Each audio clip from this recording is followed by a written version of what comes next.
Hé Yann, on a dépassé les 100 abonnés.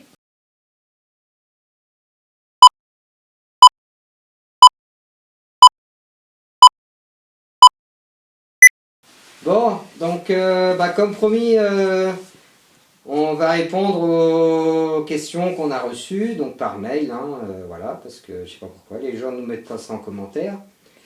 Alors c'est dommage de ne pas mettre dans les commentaires, parce que nous, ça peut nous aider à mieux référencer la chaîne, donc plus il y a d'interactions en fait sous nos vidéos, mieux c'est référencé sur YouTube. Et plus de gens auront accès au contenu, donc voilà.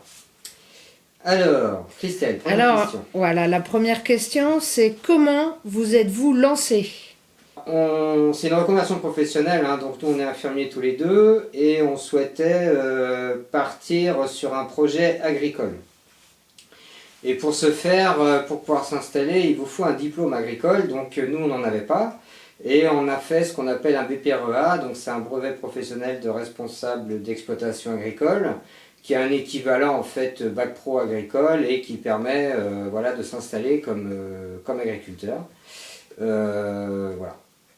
Tout simplement, donc ça c'était, on a passé le diplôme en 2009 je crois, et on a trouvé les terres en 2011, et donc pour ma part de 2011 jusqu'à fin 2012, on a en fait monté la ferme.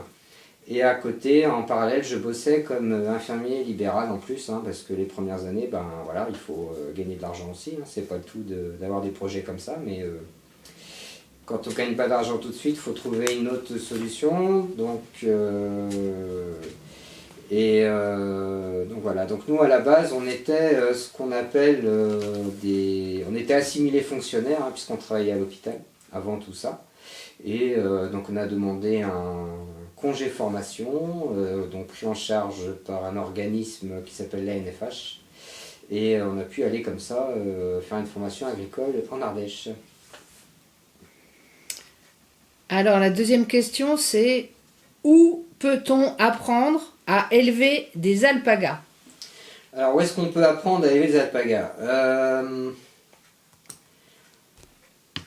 Il y a un livre en France qui s'appelle Lama Alpaga, je crois, qui est écrit par le couple Giudicelli. Donc c'est déjà la deuxième édition, parce que dans la première il y avait quelques imperfections. Donc déjà on peut avoir quelques notions avec ce bouquin-là. On n'est pas forcément d'accord avec tout ce qui est écrit dedans, mais pour avoir des bases, c'est quand même pas mal. Après, où est-ce qu'on peut apprendre? Le mieux, c'est quand on n'est pas lancé dans son propre projet et qu'on n'a pas le nez dans le guidon, c'est de visiter un maximum d'élevages, de voir ce qui s'y fait, comment ça se passe, etc. Pour apprendre un maximum de choses, voire même partir à l'étranger, puisqu'il y a des pays qui sont beaucoup plus avancés que nous. Je pense au plus près de nous, l'Angleterre, au plus loin de nous, l'Australie ou la Nouvelle-Zélande. Là, c'est la crème de la crème. Après, moi j'ai envie de dire que ce sont bien souvent vos animaux qui vous apprennent le travail, c'est-à-dire que nous, quand on s'est installé avec les bêtes, on a fait quelques erreurs qu'ils ont su nous faire comprendre. Voilà, donc il y a des petites choses que vous allez apprendre sur l'état en fonction de vos animaux. Moi j'ai envie de dire que la meilleure formation, c'est l'observation de votre troupeau. Voilà. Alors, une question qui revient régulièrement aussi, c'est prenez-vous des stagiaires? Alors les stagiaires, on en a déjà pris. Actuellement on n'en prend plus. Alors pourquoi on n'en prend plus? Parce que sur une journée de boulot, on n'est pas 12 heures avec les animaux. Sur une journée de boulot, si on a le temps, le matin on va passer 2 heures avec, l'après-midi et le soir aussi. Si on n'a pas trop le temps, le matin on va passer une demi-heure avec, et puis nous, une journée fait pas l'autre, quoi. C'est pas comme un éleveur laitier qui se lève, il y a la traite, etc. etc. Nous, c'est donc évidemment on s'occupe des animaux. Après, on peut très bien se trouver à faire, comme à cette époque, du bûcheronnage. On peut se trouver à faire de la maçonnerie, de l'électricité, l'entretien des véhicules. à faire des visites si on a des gens qui ont réservé des visites sur la ferme, à voir du monde en boutique, comme là cet après-midi, on a passé notre après-midi à faire des papiers parce qu'il y a du vent dehors et qu'il fait pas beau. Enfin voilà, donc une journée fait pas l'autre et du coup les stagiaires, c'est compliqué de les faire travailler 8 heures dans la journée qu'avec les animaux, quoi. Nous on peut pas les encadrer 8 heures par jour qu'avec les animaux, c'est pas possible. Ou le travail des toisons, pareil, hein, quand on a décidé de bosser les toisons, on va travailler 3-4 heures dans la journée et puis après on passe à autre chose. Donc voilà, il y a tellement de trucs à gérer sur une ferme que vous ne pouvez pas être H24 avec vos animaux. On aimerait, hein, on aimerait, mais non, c'est pas la réalité. Alors, il y en a qui aimeraient savoir où se situe notre élevage. Alors, donc, nous sommes en centre-Bretagne, ce qu'on appelle le Crest-Braise, hein, donc c'est le centre de la Bretagne. Un petit village qui s'appelle Mélionnec, à côté de Rostronin, pas très loin des Carrés, pour ceux qui connaissent des vieilles charrues, le festival. Voilà, on est à peu près à 3/4 d'heure de trois grandes villes, on va dire, en plein centre-Bretagne, bien paumé, un petit coin qui est encore très bocagé, très boisé, très vallonné, enfin bref, tout ce qui correspond aux animaux, quoi. Alors il faut savoir que dans le canton de Rostronin, en Bretagne, c'est là où il y a les températures les plus basses et les pluviométries les plus hautes. Donc pour les alpagas, c'est tout ce qu'ils aiment. Combien de mètres carrés par alpaga? Alors là c'est pareil, donc il y a la statistique bête et méchante qui dit un alpaga 1000 m². Voilà. Donc 10 alpagas à l'hectare. Faut savoir que des moutons par exemple, pour qu'ils soient autonomes, on va en mettre 6 à l'hectare. L'alpaga, on va en mettre 10. Alors pourquoi? Parce que l'alpaga c'est un ruminant et un polygastrique, sauf qu'à la différence des chèvres, des moutons, etc., ou même des vaches, au lieu d'avoir 4 estomacs, ils n'en ont que 3. Du coup, ils ruminent beaucoup plus et ils potentialisent davantage la nourriture qu'ils ingèrent. Donc, en fait, un alpaga qui est plus gros et plus massif qu'un mouton a besoin de moins manger qu'un mouton. Pour faire simple, il faut savoir qu'un alpaga, tous les jours, va manger à peu près 2% de son poids. Donc, une femelle qui fait 50 kg va manger 1 kg, herbe et foin, enfin en matière sèche, et voilà quoi. Donc, on peut aller à un alpaga 1000 m². Maintenant, j'ai envie de dire, ça c'est pour le côté physiologique de l'animal. Il y a aussi le côté psychologique à prendre en compte, c'est-à-dire que les alpagas, plus ils ont d'espace, plus ils sont heureux. Il faut quand même savoir que ce sont des animaux dits de déambulation, hein, à la cordillère des Andes. Et eux, leur trip, c'est de se balader sans arrêt, quoi. Donc, si vous contenez deux alpagas sur 2000 m², ils vont pas être heureux. Voilà. Ils vont pas être bien dans leur tête, ça c'est clair. Nous actuellement on a 20 alpagas qui pâturent sur 10 hectares à peu près, donc voilà, on est loin des 1 alpaga, parce qu'on pourrait monter à 100 alpagas à la limite. Ça nous est déjà arrivé de visiter des élevages où il y avait 80 bêtes sur 4 hectares, on voyait bien que les animaux n'étaient pas à l'aise. Franchement, voilà. Et il faut savoir que pour la qualité de la fibre, le côté psychologique est vachement important parce que des stress, ça peut être un stress alimentaire hein, chez l'animal, peut entraîner des resserrements dans la pousse de la toison et du coup derrière faire du fil cassant quoi, tout simplement. Donc il faut vraiment que l'animal soit bien dans son corps mais aussi bien dans sa tête. Alors, combien ça coûte? C'est-à-dire qu'il y en a qui veulent savoir le prix d'achat d'un alpaga. Et d'autres qui nous demandent combien ça coûte à l'année. Alors, on va commencer par combien ça coûte à l'année, parce que c'est la même chose pour tous les alpagas. Donc, à l'année, quand on est professionnel, hein, je parle bien des tarifs professionnels, on arrive à peu près à 50 € par bête et par an. Alors, les 50 €, ça correspond à quoi? Ça correspond à un vaccin, ça correspond à une tonte, ça correspond à un sac d'alpamine, donc c'est une base de bouchons de lin qu'adorent les animaux. Donc un sac c'est 20 kg et vous comptez un sac par bête et par an. En tarif pro, un sac vous le touchez à peu près à 20 €, quoi. Donc voilà. La tonte en tarif pro, vous êtes à peu près à 17 € la tonte. Après en particulier c'est beaucoup plus cher parce que le tondeur va se déplacer pour 2 voire 3 animaux, donc il faut qu'il rentabilise. Et qu'est-ce qu'on a d'autre en... Ouais, on peut compter une dose de vermifuge qui n'est pas systématique. Ça, si vous la faites vous-même, ça ne va pas vous coûter grand-chose. Et une dose de vitamine D l'hiver, pardon, par adulte, ce qui ne va pas non plus vous coûter grand-chose si vous le faites vous-même. Donc, grosso modo, on est à 50 € par bête et par an. Voilà. Après, il faut savoir, moi c'est ce que je dis souvent quand on met des animaux en retraite chez des particuliers, c'est que quand vous faites tondre votre animal, parce qu'il faut le tondre même si vous n'utilisez pas la toison, vous mettez la toison à vendre sur le bon coin à 50 € le kilo, ça part, hein, puisqu'il y a plein de fileuses qui courent après. Donc à la limite, je vais vous dire, votre alpaga va rien vous coûter, vous allez même gagner un peu d'argent avec. Donc voilà. Et après, c'était quoi? Ah oui, les prix des animaux, prix d'achat. Donc là, il y a plusieurs catégories. Il y a la catégorie, comme je viens d'en parler, les animaux d'agrément, qu'on soit des anciens, ça dépend, ils ont 6-7 ans, qu'on va mettre à la retraite. Alors, faut savoir, ça vit dans 25 ans, hein, donc voilà. Ou alors des animaux au sevrage parce que la toison ne nous convient pas, parce que je ne sais quoi. Plutôt que de le garder comme repro, on va plutôt le proposer à l'adoption. Alors ces animaux-là, nous, alors c'est les tarifs que l'on pratique nous sur la ferme en tant qu'éleveur. Un animal comme ça qui est blanc va partir à peu près à 1500 € et un animal de couleur en fonction de la couleur peut aller jusqu'à 2000 €.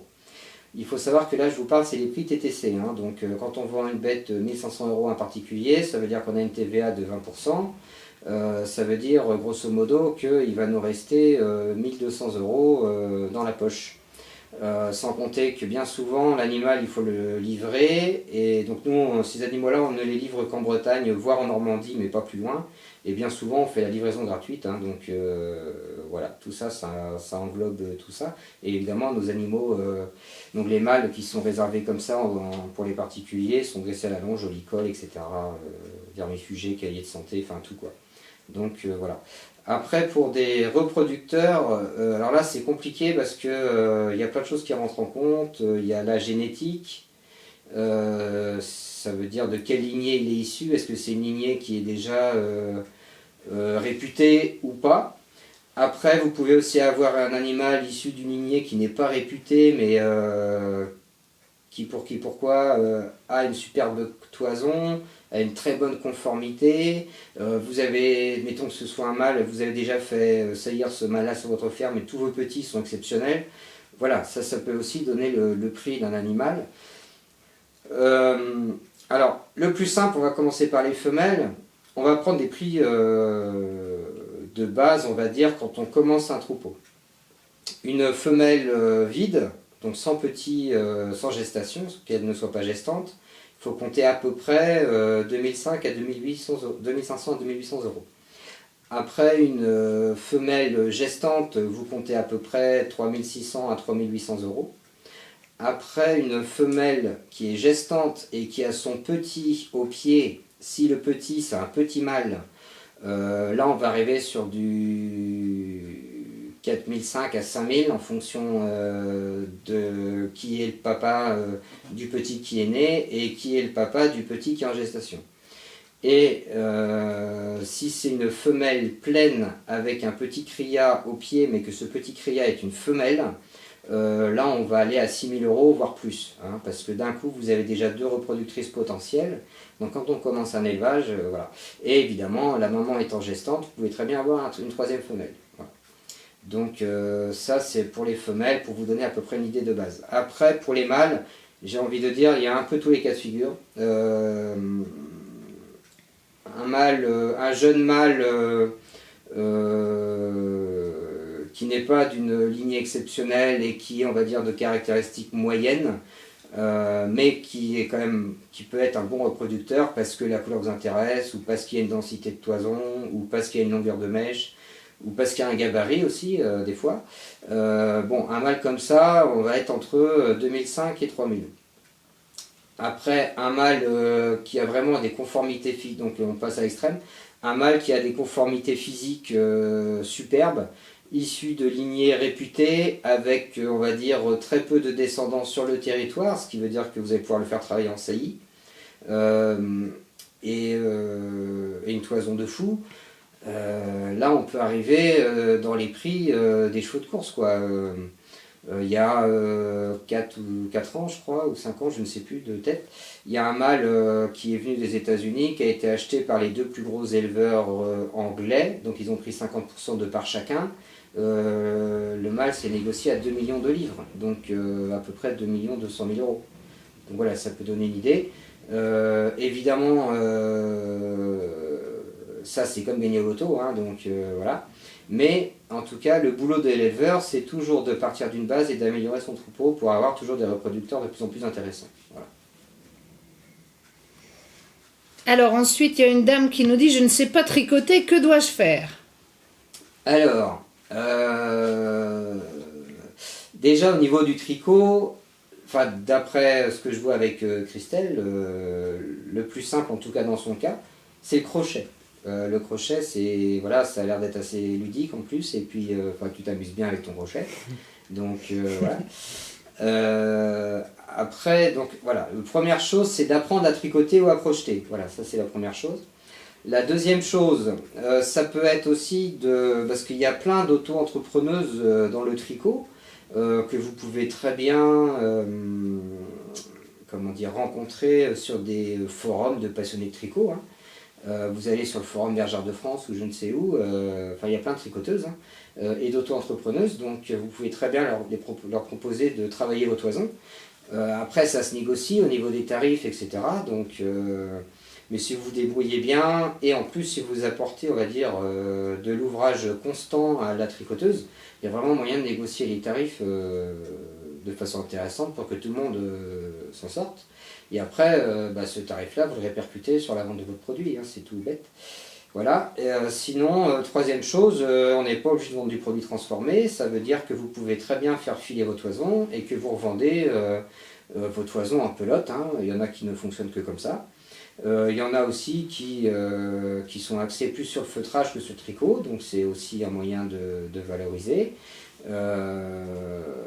Après, il y a aussi des gens qui ne transforment pas du tout les toisons et qui ne vendent que de l'animal ou de la saillie. Donc voilà, il y a un peu toutes les possibilités.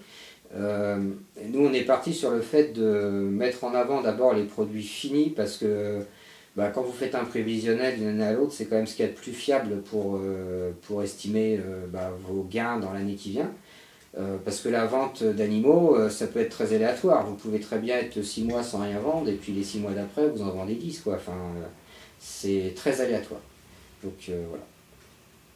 Mais le fait de ne pas tricoter, c'est pas un écueil, hein, bien au contraire, parce que ça permet d'apprendre plein de choses aussi. Alors, est-ce qu'il existe des primes à l'installation ? Alors des primes à l'installation, oui. Donc pour ça, il faut avoir, comme je disais tout à l'heure, un diplôme niveau bac agricole, donc voire BPREA, comme on a fait. Alors les primes à l'installation, c'est ce qu'on va appeler les DJA par exemple, donc c'est les dotations jeunes agriculteurs que l'on peut prétendre si l'on a moins de 40 ans. Donc ça, il faut se renseigner auprès de la chambre d'agriculture de votre coin.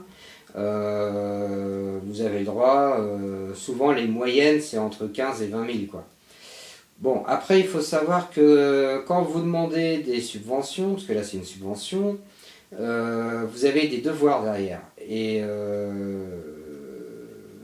notamment un délai imparti dans lequel vous devez atteindre une certaine rentabilité. Après, il faut savoir que l'alpaga, tout est très lent, c'est-à-dire que si vous recevez vos animaux, je dis n'importe quoi, au mois de septembre cette année, vous allez les tondre au mois d'avril l'année prochaine, vous allez récupérer votre fil, je dis n'importe quoi, au mois d'août, et vous allez pouvoir vendre vos premiers articles donc à Noël 2022, quoi. Donc là, on a déjà perdu 1 an et demi, donc c'est compliqué d'arriver dans les clous. Après, moi c'est mon avis, le fait de se mettre à son compte, c'est pour ne pas avoir de patron sur le dos, et pour moi, les subventions, ça ressemble un peu à ça, donc je ne suis pas très favorable. Après, il y en a qui fonctionnent avec, hein, donc voilà. Vous pouvez demander des subventions pour la construction d'un bâtiment, vous pouvez demander des subventions pour l'achat de matériel, je sais pas, un tracteur, voilà. Vous pouvez demander des subventions pour plein de choses, même des prêts bonifiés, etc. Mais après, il faut savoir que ça vous engage derrière à des choses, des contrôles, à rentrer dans des clous. Enfin, je sais que la DGA, par exemple, si vous n'arrivez pas dans les clous au bout de, je sais plus, c'est 3 ou 5 ans, mais il faut que vous vous renseigniez, on peut vous demander de la rembourser, quoi. Donc, on commence déjà sur une filière où il y a tout à créer parce qu'il faut tout faire en direct. Si déjà vous partez avec le stress de se dire bon, on m'a filé 20 000 balles, mais si dans 5 ans je suis obligé de revendre des troupeaux pour en avoir 20 000 balles, ça. Voilà. Donc on peut toujours. On peut aussi, ah ouais, alors moi je m'étais renseigné aussi en 2015, parce qu'il y a eu le changement de PAC en 2015, avec une nouvelle PAC, donc PAC c'est politique agricole commune, hein, c'est européen. Une nouvelle PAC qui était favorable au système herbagé, donc nous on est 100% herbagé prairie permanente, donc on est à fond dedans. Et en fait, en me renseignant, je me suis aperçu que cette nouvelle PAC qui prenait des signes écolos, etc., n'était pas du tout écolo, parce qu'en fait, il fallait prétendre à, pour toucher cette prime PAC, à avoir ce qu'on appelle 10 UGB, donc 10 UGB, pardon, c'est des unités gros bovins, donc ça correspond, donc un UGB égale une vache en fait. Hein. Et en fait, il y a des taux de conversion qui disent que 3 alpagas égale 1 UGB. Alors, donc pour avoir 10 UGB, il me fallait 30 alpagas, tout en sachant que nous, on n'a jamais dépassé les 5 mâles reproducteurs. Ça veut dire qu'il me fallait 25 femelles. Qui dit 25 femelles, dit 25 femelles suitées, donc avec un petit au pied, donc ça fait 50. Plus les 5 mâles, 55. Plus les 25 bébés en gestation. Ce qui veut dire que sous des prétextes de respect environnementaux, en fait, on arrive à des productions comment dire, intensif, quoi, hein, voilà. Et c'est pas, enfin nous, pour nos petits élevages alpagas, c'est pas viable. Donc voilà, la PAC, bon, vous oubliez. Mais d'un autre côté, c'est pareil, la PAC, si vous la touchez, c'est que derrière, vous avez des devoirs et des contrôles. Donc voilà.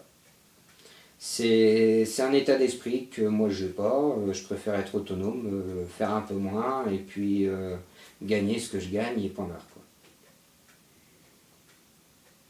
Donc voilà pour les subs à peu près. S'il y a d'autres questions en commentaire, n'hésitez pas à demander des précisions, hein, parce que j'oublie peut-être des trucs. Alors, vu le contexte sanitaire actuel, comment vous adaptez-vous ? Alors, donc, comme j'ai dit déjà dans plusieurs vidéos, c'est vrai que 2020, on n'a fait aucune manifestation extérieure puisque tout a été annulé. Bon, heureusement, entre les deux premiers confinements, on a vendu des bêtes et des saillies, donc ça nous a bien aidé. On a aussi, en période de Noël, donc on a mis une boutique en ligne, on a eu quand même des commandes, donc c'était quand même pas mal. Bon, on va être franc, ça n'atteint pas les chiffres de Noël de d'habitude, mais c'était pas négligeable. Et on a aussi eu un élan de solidarité qui s'est fait de la part d'anciens clients, de familles, et aussi de gens de Mayonnais et alentours qui nous connaissent, qui ont favorisé cette année le commerce de proximité, dont on fait partie, puisqu'on a une boutique sur la ferme. Donc au final, et puis évidemment, bon, les ventes de bois de chauffage, piquets de clôture, etc. Donc on s'en sort quand même. Mais enfin, nous, on a l'habitude toujours de voir le côté positif des choses plutôt que le côté négatif. Et en fait, on a pris cette période d'accalmie forcée, on va dire, comme période de réflexion sur les orientations qu'on souhaite donner à notre petite exploitation, donc notre petite ferme. J'aime pas le mot exploitation. Et du coup, on a réfléchi, on a 3 projets là qui sont en cours. Donc on vous en parlera au fur et à mesure, je pense, dans l'année, puisque Bah, nous, on aime bien parler des choses quand on a l'acceptation de les faire. Je sais pas si ça se dit ça, on a l'acceptation de les Bon, je faire. pense que tout le monde va comprendre. Ouais. L'accord. Si on a l'accord de les faire, voilà. Bah, la première, on peut vous le dire parce qu'on a reçu, il y a, la semaine dernière, on a reçu ce qu'il fallait. Donc on a un nouveau bâtiment qu'on va construire sur la ferme qui va regrouper tous les ateliers de la ferme en fait. Hein. Donc un bâtiment de 200 mètres carrés qui... Voilà, on a eu l'accord enfin. Après on a 2 autres trucs en cours mais on vous en parlera au fur et à mesure que ça avance je pense. Enfin en gros, voilà, on s'est vraiment servi de cette période-là pour, plutôt que de déprimer dans notre coin, et ben voilà, qu'est-ce qu'on souhaite faire, comment on souhaite le faire, comment on peut améliorer les choses. Donc voilà, donc au niveau des projets, c'est pas ça qui manque. Je pourrais même dire 4 projets parce qu'il y en a un autre qui est un peu plus... Voilà, voilà. Mais bon, vous verrez au fur et à mesure. Mais en tout cas, on déprime pas, tout va bien. Voilà, ben, pour l'instant, la foire aux questions est terminée, donc c'est la deuxième, hein, 100 abonnés, on est content. Même, je crois que c'est 115 au jour où je le fais, donc on est plutôt content. C'est vrai que là, le rythme, on va dire, des vidéos s'est ralenti parce que bah, cette année, on n'a pas de sevrage à gérer puisqu'on n'avait pas eu de petits en 2020. Et puis faire des vidéos pour faire des vidéos, je ne vois pas bien l'intérêt. Par contre, je suis en train de... Bah ça fait partie des choses justement qu'on veut développer. Je pense qu'on va commencer une série qui va être sur comment faire un prévisionnel, comment réfléchir un petit peu à comment monter son troupeau, etc. Voir un peu les charges en se servant nous des données technico-économiques de la ferme. Donc là, ça y est, j'ai trouvé le moyen de filmer en direct l'écran d'ordinateur. Comme ça, on va pouvoir directement sur tableur, ce sera plus facile. Parce que, ben, je répète, mais nous, en vidéo, on n'a aucune connaissance, donc on s'auto-forme comme le reste, en fait, hein, au fur et à mesure des besoins. Donc, voilà. Et ça devrait commencer, alors peut-être pas en février, parce que là, on a vraiment vachement de trucs à faire. Mais je pense qu'au mois d'avril, on aura le temps de commencer cette série-là. Voilà, donc là ce sera vraiment pointu, ce sera vraiment pour les gens qui souhaitent s'installer. Ce sera vraiment en se servant des données technico-économiques en fait de notre petite ferme, voilà, vous allez avoir toutes les données, justement combien ça coûte de façon précise un alpaga, l'entretien, etc. Combien on peut gagner avec un alpaga, que ce soit en produit fini, que ce soit en saillie, que ce soit en petit, enfin, etc. Voilà, tout ça pour aider les gens qui veulent s'installer à faire le prévisionnel et puis et à déposer le dossier sur le bureau du banquier. Voilà. Bah si, vas-y, je couperai. Tout en sachant que toi, tu donnes des formations sur la ferme pour ça. Ah oui. Et donc, pour ce petit projet-là, on fera également des accompagnements sur la ferme pour ceux qui le désirent. Donc, vous entrez en contact avec nous et on pourra étudier vos projets de façon vraiment personnalisée, surtout si vous avez déjà soit les terres ou soit déjà en vue des terres. Un lieu géographique, et puis vous, ce que vous voulez mettre en avant sur votre exploitation, enfin sur votre ferme, quelles sont aussi vos compétences, etc., etc. Donc vraiment qui colle à vous, quoi, un projet qui colle à vous tout simplement. Donc le but c'est de vous aider à faire ça. Pourquoi est-ce qu'on fait ça comme ça? En fait on a tellement de demandes que c'est le seul moyen qu'on a trouvé pour vous aider.